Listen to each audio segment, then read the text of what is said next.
కార్తీక మాసం అయితే తెగ అందరూ అన్ని ఆకుకూరలు పళ్ళు అన్నీ పెడతారు. ఈ కార్తీక మాసం అయిపోతే ఇంక మాకెవరు పెడతారు?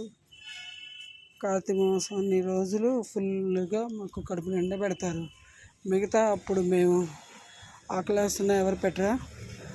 ఈ కార్తీక మాసంలో వీళ్ళందరూ పెట్టినవి తిని మాకు కూడా మోషన్స్ అవుతాయి, నాకు కూడా పొట్టపురం చేస్తాయి కదా. అందుకనే నాకు ఎక్కువైంది, నాకు తినాలని అనిపించట్లేదు.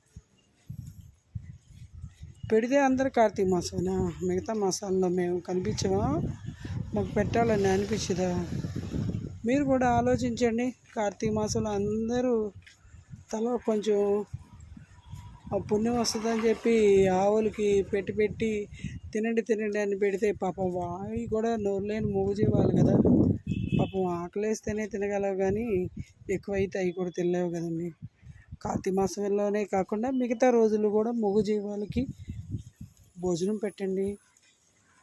వాటికి కావాల్సిన ఆహారం, గడ్డి, నీళ్ళు అవి ఏంటంటే మూగజీవాలకి మనమందరం తలో కొంచెం ఎక్కువ మన ఇంట్లో బిడ్డల్లాగానే ఆ జీవాలకు కూడా రోజుకు కొంచెం దాన కార్తీక మాసాలు పుణ్య తిథులప్పుడే కాకుండా మిగతా రోజుల్లో కూడా ఆవులకి మూగజీవాలకి అన్నిటికీ మేత వేయండి.